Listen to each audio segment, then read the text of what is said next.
Hello and welcome. I'm Ankit and you're watching the Daily News Simplified. Now today is 26th of June where we'll be covering 7 important articles. But before moving forward, and if you like this video, please give us a thumbs up and additionally please floor us with your compliments in the comment section down below. So let's get moving with the first article of the day, which you can see appeared in the Indian Express newspaper.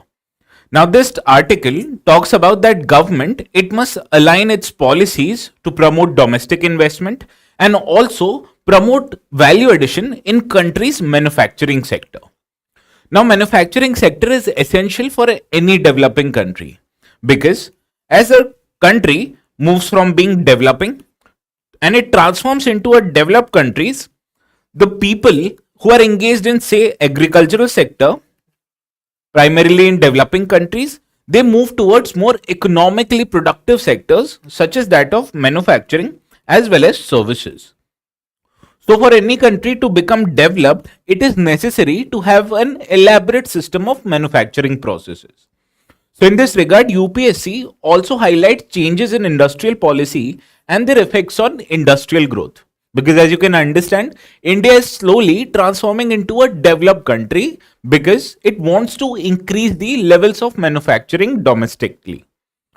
Further, questions have been asked quite frequently based on different mains examination. For example, in the mains of the year 2022, you can see a question appeared on industrial growth rate and it has lagged behind overall growth of the GDP. Now, this question became important because after the reforms period in the 1990s, India has witnessed a stagnant or in a way stagnant contribution of manufacturing sector to country's GDP because the contribution of manufacturing to India's GDP has remained stagnant at around 17 to 18%, and this has been stagnant for the past 2 decades. So this means the government's policy to promote domestic manufacturing has not worked according to the government's wishes. So in this regard, let us discuss why is manufacturing an important economic activity. So in this regard, manufacturing, it plays a key role in providing employment generation in the country. Because as I've already highlighted, in any developing country, most of the people, they are involved in agricultural activities, which you can understand is somewhat less economically productive. So to transform country, we need the surplus labor who are involved in agricultural activities, and then we need to provide the surplus labor with jobs in the manufacturing sector. So naturally, the manufacturing sector has a potential for huge employment generation because first of all, for manufacturing activity, we need to set up a manufacturing unit which requires workforce. With again, this creates employment. Further, for any manufacturing activity to take place, you also need raw material or supply related industries. Now, also these industries they employ huge labor force. Hence, developing of manufacturing sector it is essential for employment generation in the country. Understood? Now also manufacturing plays a key role in economic growth of the country. Why? Because as I've already told you, agriculture is less economic productive. So whenever you move people away from agricultural sector and into manufacturing sector, it is more economically productive. That it creates more employment. Further, with manufacturing activity, you require lot of supply industries as well, both at back end and also service related industries such as transport and logistics sector. So for manufacturing activity to take place, you'd require development of both back end and front end industries, which creates huge potential for economic growth in the country. As you can understand, for any manufacturing activity, there will be increased demand for goods and services, which is again provided by allied industries. Hence, it creates potential for economic growth. Also, whenever we generate more employment in manufacturing sector, it increases income for people who are engaged in manufacturing activities, thereby reducing the overall poverty levels in the country. So naturally, by increasing income, we create more disposable income, which goes to further the country's economic growth by naturally increasing the consumption level in the economy. Understood? Also, manufacturing plays a key role in increasing the exports level by transforming goods and exporting them to other international markets. Because naturally, there is an increased demand across the world for manufacturing products. Hence, to meet this demand, we need to scale up our country's manufacturing sector, as promotion of exports will not just increase forex levels in the India, but it will also reduce what you can call the current account deficit levels of the Indian economy, because we are exporting more products out of India. Understood? Further, as I've already told you, manufacturing activity requires supply of raw materials and also transportation of finished products to markets. So this requires development of what you can call supply chain. That means supply chain of transporting raw materials into manufacturing activity and also transforming the finished products out to markets. So this supply chain development also creates additional jobs and also increases the demand for raw material as well as supply based services. So again, this creates potential for more economic growth in the country. Further, for any manufacturing activity to take place, you require supply industry such as transportation sector. You require power to complete manufacturing process. You require special economic zones where manufacturing activity will take place. All these leads to creation of more and more infrastructure in the country. So again, the roads, ports, airports, shipping, airways, also development of infrastructure in form of industrial houses. All this leads to infrastructure creation in the country, which again creates more jobs and also reduces the logistic cost in the economy, which makes our manufacturing more and more competitive. Also, you can see manufacturing activity, if it were to develop in any country, it will also attract investments from foreign country. For example, as India's population was increasing, there increased the demand for cars in India. So naturally, automobile companies like Suzuki, Honda, Hyundai, they set up their manufacturing setups in India itself. And this came in form of foreign investment. Further, you have also seen demand for public transport is increasing. So thereby, public transportation companies from other countries such as Bombardier or Alstom, they have set up their manufacturing units in India. Now, in addition to providing foreign investment, these companies, they also provide capital to set up new manufacturing units, which also increases the technological level in the country, as we have witnessed with automobile sector, and it also increases the expertise level of domestic economy. So all these are significance of why we need manufacturing activity to take place in India and why we must focus on manufacturing activity. So understanding this significance, the government came up with many policies in the past. First of all, let us start with the National Manufacturing Policy of the year 2011. Now, in this policy, the government highlighted that by the year 2025, the government will provide 100 million jobs and will increase the contribution of manufacturing in our country's GDP to 25%. So, in this regard, the government, few years back, it came up with production linked incentive scheme.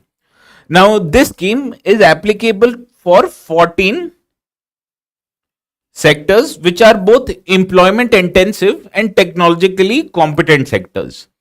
Now, companies who are eligible for this scheme, and these are in these 14 sectors, these companies are provided a support in form of incentives.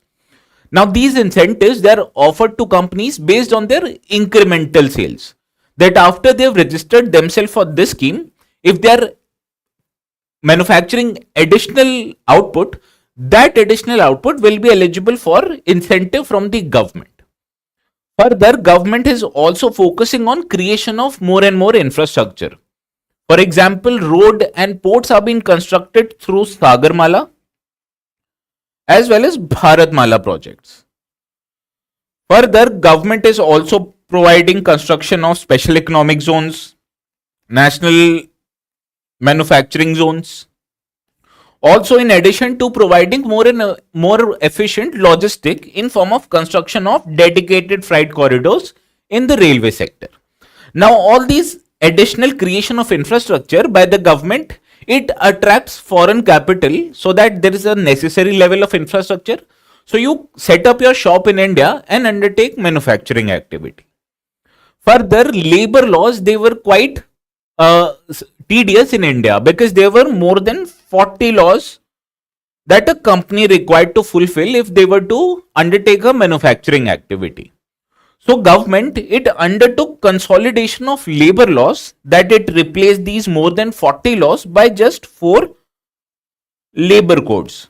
So government, by this step, it tries to simplify the process of labor laws and regulation in the Indian economy.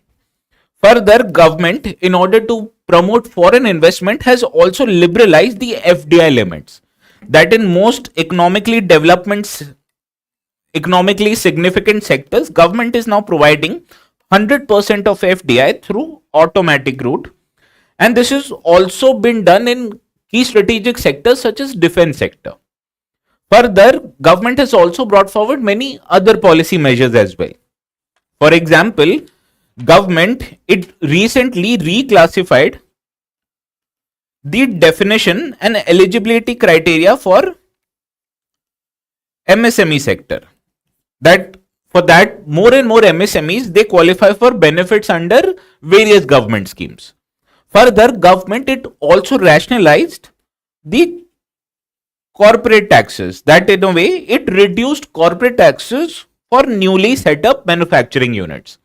So all of these policy measures, they combine, they have one direction or one aim, that is to promote manufacturing activities in India. Understood. But despite all these initiatives and effort by the government, India's manufacturing sector has become somewhat stagnant. And there are many reasons which we'll explore in this particular slide. First of all, let us discuss the policy level issues. First of all, I already in last slide highlighted that government, it rationalized various labor laws and it consolidated them into just 4 labor codes. However, implementation of these labor laws in many states have been at various different levels, thereby not achieving their desired objectives. Now, these labor laws, they have created what is called as a regulatory cholesterol. That is, the amount of regulation is so high that it discourages many investors to set up their manufacturing units. So this is first challenge, that is the implementation of labor laws have not been at the desired level, or it has been somewhat incomplete. Now also you must be hearing that land acquisition is a big problem in India, because first of all it is a time taking process which leads to significant delays in project timelines. Further, the company which is acquiring the land, it is required to pay more and more amount to the land owning people, which again increases the cost of manufacturing process in India. So not just it creates more and more delays, but it also increases the cost of doing business in India. Further, the amount of investment such as in research and development activities in India has been limited, because the most of the R&D investment currently being made in India is by the government or public sector, whereas the private sector has been somewhat reluctant to invest more in India. So as the result, what we have seen that manufacturing process in India, it is mostly related to assembly of parts and various raw materials which we import from outside. However, for a complete manufacturing activity to take place, we require end-to-end manufacturing and assembly in India itself.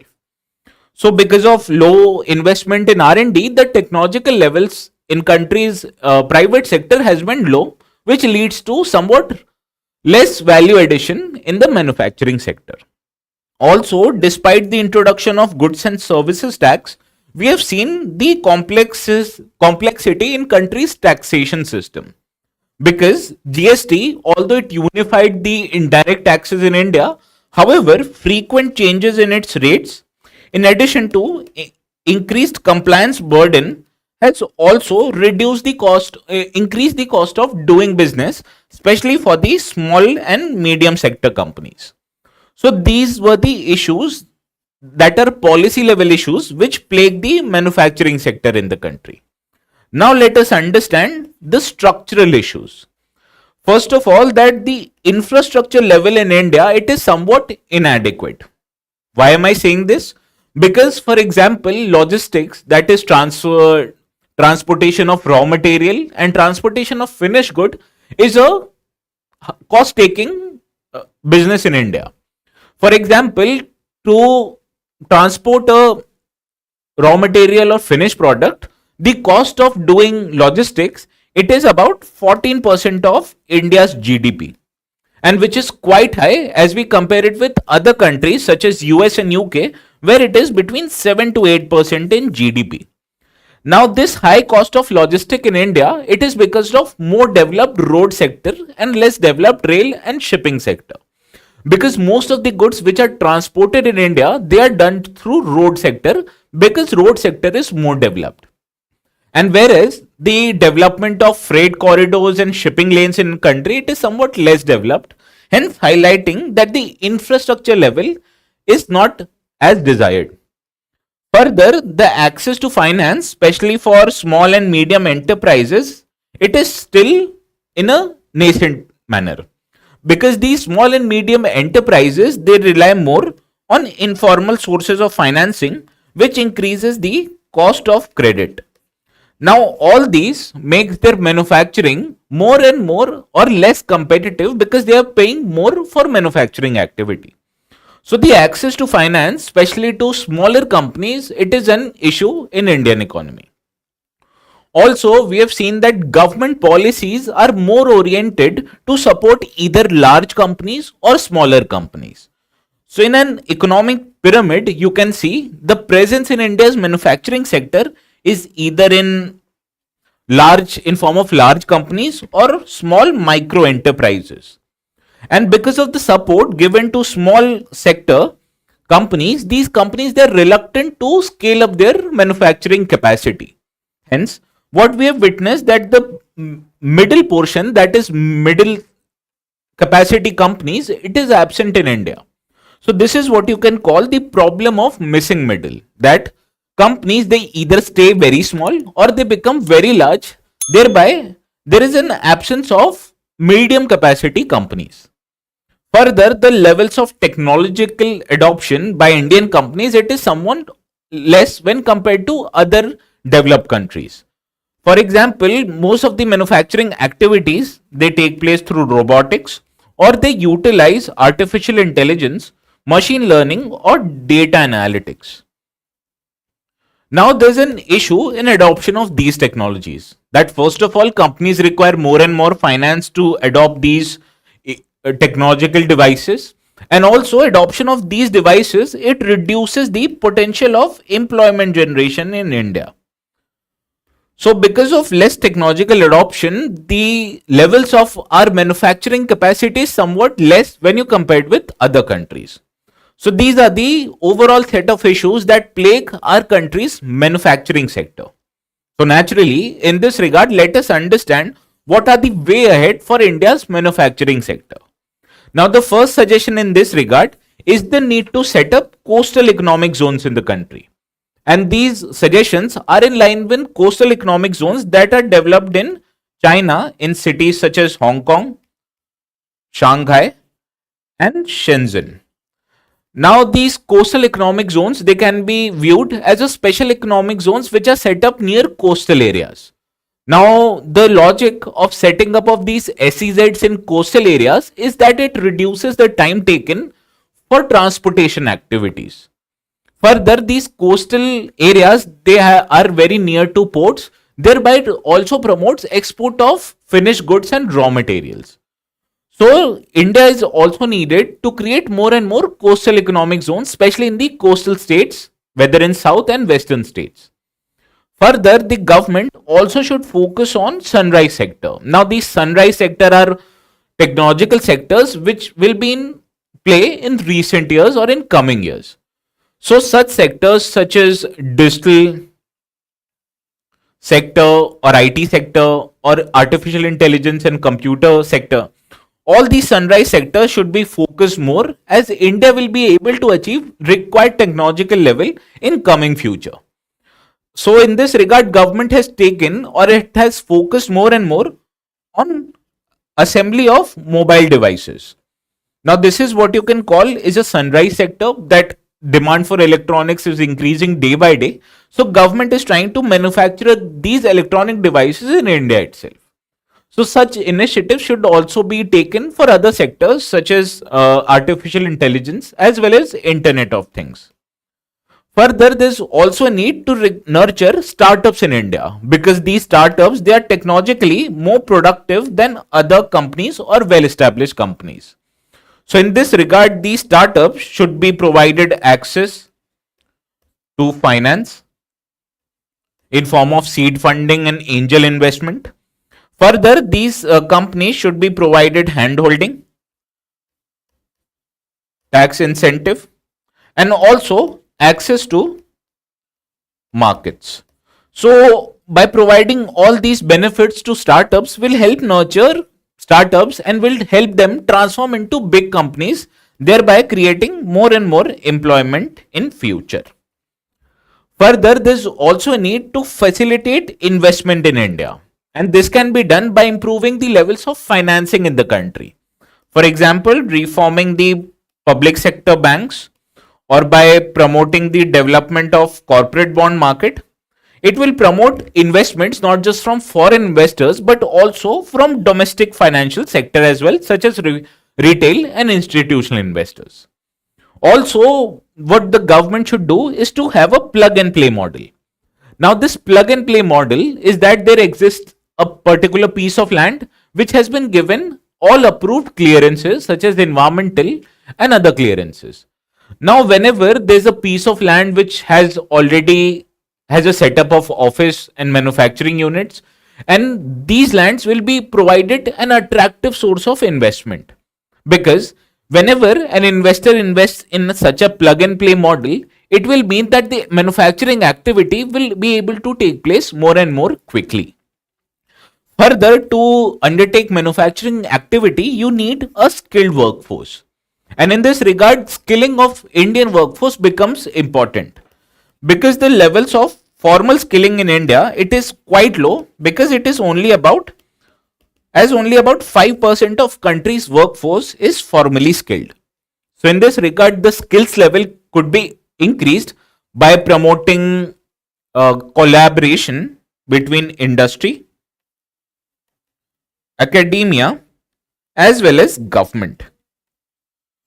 So manufacturing sector in India, it can be scaled up by setting up of coastal economic zones, focusing more on emerging sectors such as sunrise sector, nurturing startups so that they can create more and more employment, facilitating both domestic and foreign investment by having a plug and play model which reduces the time taken for manufacturing activity, and also skilling of workforce so that there is a ready workforce to be employed in manufacturing sector. So these are all for today's discussion on manufacturing sector. And with this, we move to second article of the day, which you can see appeared in the Hindu newspaper. Now this article highlights that India is witnessing more and more security challenge as the new government has been sworn in quite recently. Now this government will be able to make decision on many new aspects of India's defense-based challenge if it were to have a complete picture of India's national security threats. So in this regard, national security strategy, it becomes an important topic for mains discussion. Further, as you can see, GS paper 3 syllabus, it highlights security challenge and their management. Further, various different security challenge such as maritime security challenge has been asked by UPSC before in the mains examination. Case in point, this previous year question of the year 2022. So in this regard, we'll be discussing national security strategy in a comprehensive manner. Now I've already highlighted that the new government will have to make many decisions which will have implications on India's national security strategy. For example, how should India manage its strategic relationship with that of US? or how it should handle regional rivals such as that of China, because growth of China poses not just economic threat but also threat to India's territorial integrity. So in this regard, government will have to make many decisions in the coming future. So in this regard, let us understand what is India's current approach towards national security. Now, does India have a national security strategy? The answer is no. And in this regard, the government, it deals with national security in a piecemeal manner. For example, if any threat were to emerge, the government, it undertakes the capacity building of its security forces in a peaceful manner through various siloed procurement. For example, during Kargil war, India's defense forces, they were helped by utilizing emergency procurement mechanism, which also continued in recent past, such as during surgical strikes. The special forces of Indian Army, they were given equipment based on emergency procurement. So was given the equipments based after Galwan controversy between India and China. So these highlights that India's approach towards national security is somewhat short term in nature, because government, it does not have a national security strategy, hence it is not able to plan in a long term manner. So because of this short term procurement which the government does in immediate manner, it also creates controversy or lack of coordination between India's various defense services. Case in point was the procurement of Apache helicopter, because the Apache helicopters were demanded both by Air Force as well as Indian Army respectively. Hence, this highlights that whenever the procurement or capacity building of armed forces, they are done in short term manner, it creates friction between countries' defense services. Further, the decision making as far as national security is concerned, it is quite concentrated at the hands of few politicians and bureaucrats. So this is what India's current approach to national security is all about. That it is first, it is more of short term oriented, which leads to piecemeal procurement, and also it leads to coordination issues between various defense services.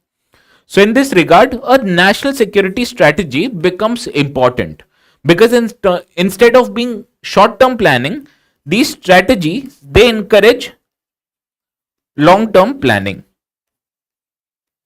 Now such strategies, they are given by government in form of writing or in a form of policy document, and this policy document, it in a way directly outlines what are the country's security objectives are all about. In addition, such national security strategy, it also highlights the ways and means by which the government will be able to achieve its security objectives. Further, such documents such as national security strategy, it also defines what kind of threat a country faces, be it traditional threats such as state and non-state actors, as well as non-traditional threats such as economic and energy security related threats. Further, these strategic documents, it also highlights the responsibilities of countries' security agencies, that how such security agencies will work in order to fulfill India's security objectives. So you can highlight that such documents, it also improves the accountability of India's armed forces in particular towards India's government, and in a way it also promotes government's accountability to its vote bank. Understood? So in this regard, let us understand what are the importance of such national security strategy, or what are its benefits. First of all, such national security document, it has immense benefits. First of all, it provides a comprehensive strategic assessment of India's threats, and it also provides a long-term planning of India's threat assessment. So whenever Indian government is being able to assess the threats that may emerge in future, it will highlight a comprehensive strategic assessment of India. For example, we all know that Chinese Navy, it is increasing its capacity and deployment in the Indian Ocean region. Now, the deployment of Chinese naval assets in the Indian Ocean region may not provide an immediate threat to India's security. However, in future, if India and China were to be involved in a conflict, these Chinese naval assets in Indian Ocean region may pose threat to India's security. So for that, any government, it requires a comprehensive strategic assessment on what kind of threats may emerge in future and plan accordingly. Further, this also provides in writing a long-term planning framework. For example, to deal with any future threat and technological advancement, how will a government plan to increase the capacity of its army, air force, as well as naval assets in order to be able to deal with any emerging threats? Further, any such written document, it also clarifies India's strategic intent to both friends as well as to enemies of the country. Because first of all, whenever India in writing, for example, highlights that India witnesses itself as a net security provider of the Indian Ocean region. So such clarity will help India's friends, such as small island nation, identify that India's interests align with their own interest. And in this regard, these countries can also cooperate with India in order to meet its various threats. Further, such written document, it also improves the collaboration and coordination between countries' armed forces as well as other security apparatus. For example, increasing of theaterization in India's armed forces, they are also done in order to improve the collaboration between India's armed forces in order to provide India a security framework. Additionally, we also require cooperation from intelligence agencies and police services to deal with India's threat in a coordinated and synchronized manner. Also, whenever government provides in writing its strategic security strategy, it provides better accountability of government towards its electorate and also of Indian armed forces towards government in general. So all these are benefits of a written national security strategy, which is very much essential for a growing country like India. Because in coming future, because of distant wars such as in Gaza and Ukraine, it is detrimental to India's interest, not just security interest, but also economic interest. So any government should have a plan on how it looks at these threats and how also it is required to build the capacity of countries' armed forces to deal with such emerging threats. Understood? So let us move to next article of the day, which you can see appeared in the Hindu newspaper. Now this news article talks about Agnipath Scheme. Also, such Agnipath Scheme, which is an HR scheme for India's armed forces, it is essential for GS Paper 3 perspective. Because as you can see, the syllabus highlights various security forces and agencies and their mandate. Further, questions directly related to India's security forces have been asked by UPSC before, especially in the year 2016. So in this regard, the scheme such as Agnipath Scheme becomes important for UPSC mains examination. Now this Agnipath Scheme, it was brought forward by Indian Ministry of Defence in the year 2022. Now this scheme, it entails to bring a more youthful profile into India's armed forces in general. For example, according to this scheme, people between 17.5 to 21 years of age, they are eligible to be recruited into armed forces in India. And people who will be recruited under Agnipath Scheme, they'll be recruited for a period of 4 years, and after the completion of this 4 years, 25% of these people will be retained, whereas other 75% will be retired. Now, after the completion of 4 years, the recruits under the Agnipath Scheme, they'll be also be provided a package or a financial package under the Seva Nidhi package. Now, this Seva Nidhi package, it consists contribution from both soldiers as well as government. Now, all these measures, that is recruitment of youths for a period of 4 years and then retention of just 25% of those youths, they are modeled in order to make our armed forces more agile. However, it also creates many challenges which we'll discuss later in the slide. So first, let us understand what are the benefits of Agnipath scheme in general. First of all, by recruiting youth, this scheme also entails to inculcate military values among country's youth in general. Now, such values, such as values of discipline, sacrifice, teamwork, loyalty, they are very much essential for a human being as they make them quite economically productive. Because whenever these youths will be retired, such values will be also be quite desirable in country's private sector. Also, this scheme it makes or it increases the availability of trained personnel in case of any future emergencies that India may face. So whenever there is a national security emergency, such trained personnel can then be recruited again by the armed forces in order to deal with such immediate threats. Further, such schemes it also intend to modernize the military, such as by recruiting youth, we are recruiting tech savvy personnel into countries' armed forces, which will make them again or enable them to deal with emerging challenges which emerge in technological domain.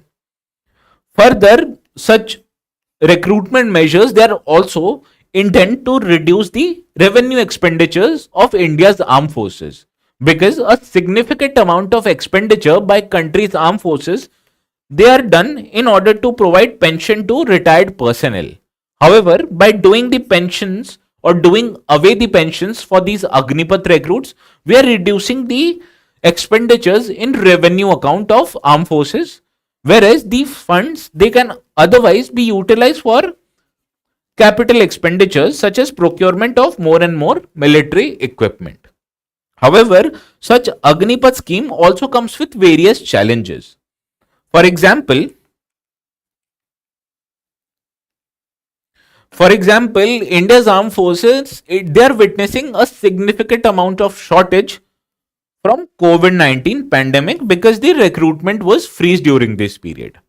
However, as many of the reports have highlighted, there are about 80,000 shortage in country's armed forces.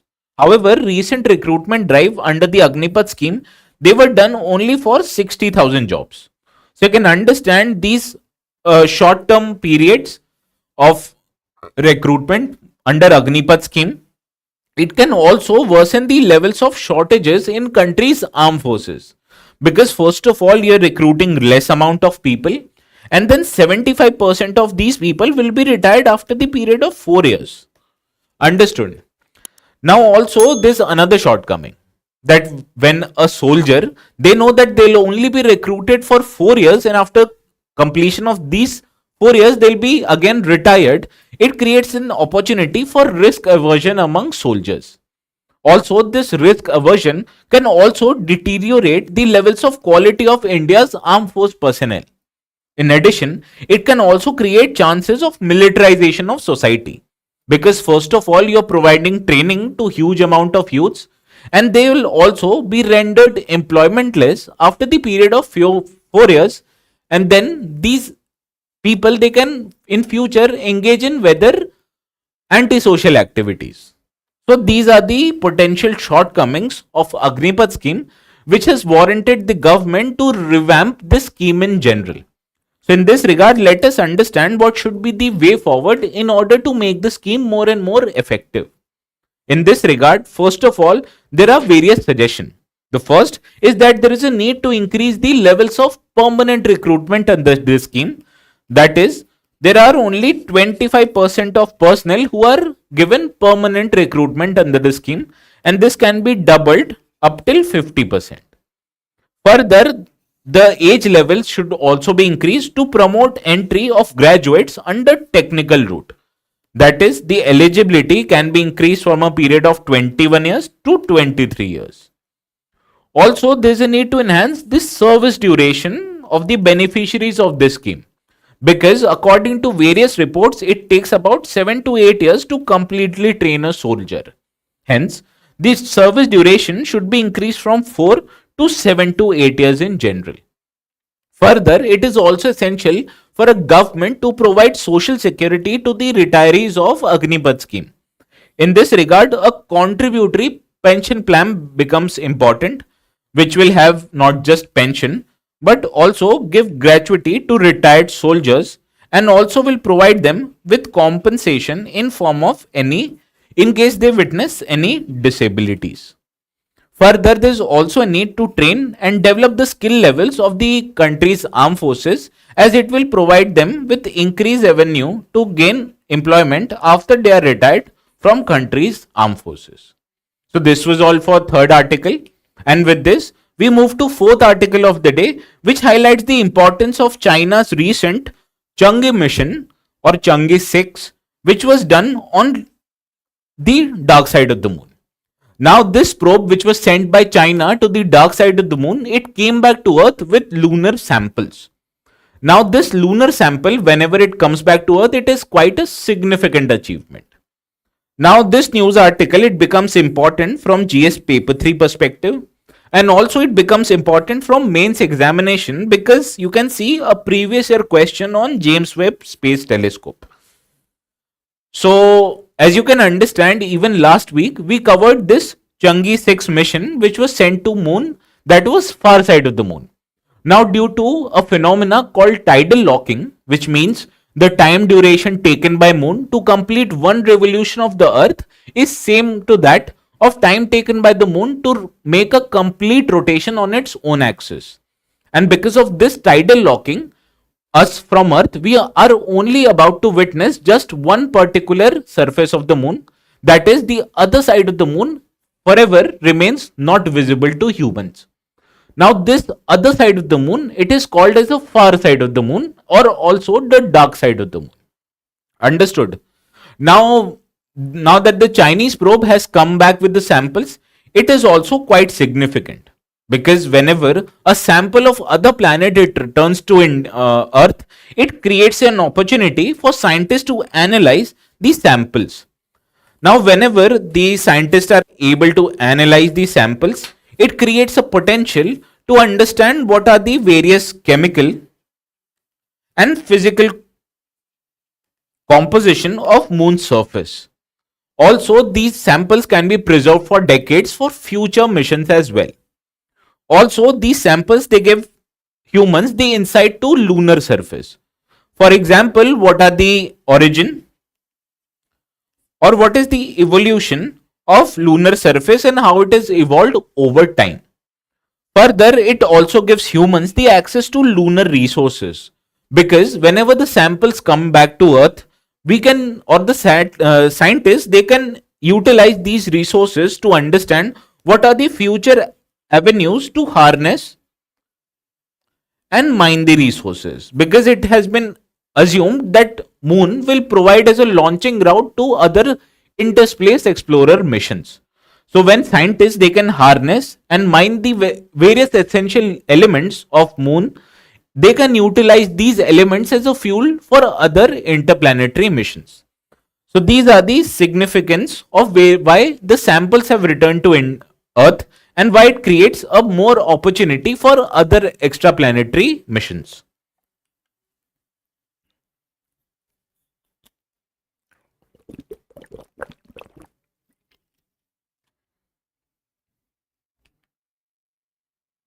Now let us move to next set of articles, the first of which you can see appeared in the last page of the Hindu, that is in the Science and Tech page. Now this news article, if you look closely, highlights a chemical called potassium cyanide. Now this is a toxic chemical which can lead eventually to human death. So in this regard, let us understand what are the properties and applications of potassium cyanide. First of all, when this potassium cyanide, when it is consumed by humans, the potassium cyanide disintegrates into two different atoms. First is potassium ion as well as cyanide ion. And whenever this cyanide ion interacts with iron present in our blood, it creates a process which is irreversible, and it prevents the transfer of oxygen from our blood into other cells. Hence, it creates instant death upon human consumption. Further, this is a highly soluble in water compound which is also acting as a reducing agent, because this potassium cyanide, whenever it reacts with acid, it leads to formation of various other acids, such as it creates a poisonous hydrogen cyanide gas. Now also this compound is highly toxic, that is about 200 to 300 milligram of potassium cyanide. It is enough to kill a human being. Further, in its natural sense, the potassium cyanide is non-combustible in nature. But whenever this potassium cyanide it comes into contact with water or moisture, it releases a highly flammable and toxic hydrogen cyanide gas. Understood? Now this gas, in addition to being harmful to humans, it also has various applications. For example, they are used in gold mining, organic synthesis, as well as electroplating. Because it is widely used as an organic synthesis in order to produce nitriles and carboxylic acid. Also, these are used for synthesizing hydrotones, which are useful as a synthetic intermediate, which is an intermediate product. Also, these are utilized to prepare chemicals in sectors such as manufacturing, pharmaceutical industry, as well as manufacturing of plastic products. Also, they are used as a photographic fixture, that is in developing images in photography sector. So in this regard, let us now solve the practice question. The word potassium cyanide has application in which of the following? Now, as you can see, it has application in electroplating as a photographic fixture, in gold mining, as well as in pharmaceutical sector. Whereas in interaction with water, this becomes highly flammable, hence they cannot be used as a fire extinguishing agent. Understood? So based on this information, the correct answer is option B, that is 1, 2, 3 and 5th are correct. Now let us move to another article which appeared in the explain section of the Indian Express. Now this article highlights the importance of post of deputy speaker. Now the office of deputy speaker, it is essential for functioning of country's legislature, which forms a part of GS paper 2 syllabus. Further, questions have appeared directly on deputy speaker in previous year prelims, especially in the prelims of the year 2022. So this news article becomes important from prelims point of view. Now the article 95th of Indian Constitution, it highlights that there should be an office of deputy speaker, which means deputy speaker should function whenever the post of speaker is vacant. Now the article 95 highlights various responsibilities of office of deputy speaker, that deputy speaker should be elected among the members of the house. Now the deputy speaker can be removed from office if he or she gives his resignation to speaker. In addition, he or she can also be removed by all the then members of the house. Now what is the all of then members means? Now for example, the total strength, when you deduct the total strength with the amount of vacancies, it highlights the all the then vacant members of the house. Now this is called an effective majority, that whenever more than half the amount of all the then members they vote, then the deputy speaker can be removed from office. Further, the article 1995 subsection 1 also highlights the duties of speaker, that it first of all highlights that office of deputy speaker is not a subordinate to the speaker. Rather, the office of deputy speaker is meant to perform the duties of speaker office whenever the speaker office is either vacant or the speaker is absent from the sitting of the house. Now this deputy speaker, he or she, they preside over the joint sitting of both houses of the parliament in case the speaker is absent. Also, the deputy speaker is given one special privilege, that whenever the deputy speaker is appointed as a member of any parliamentary committee, the deputy speaker invariably becomes the chairperson of that committee. Understood? Further, whenever the deputy speaker preside over the house, they are not eligible to give vote in the first instance. That means they can only give the vote in case of a tie. Further, whenever the speaker presides over the house, the deputy speaker acts like an ordinary member of the house that can take part in proceeding or can even give vote when the speaker is present. Understood? Now, the salary and allowances of the deputy speaker, they are fixed by the parliament and charged on the consolidated fund of India. Understood? Now, based on this information, let us now solve the practice question. With reference to Deputy Speaker of Lok Sabha, consider the following statements. Statement 1. Deputy Speaker can be removed from office by simple majority of total members of the House.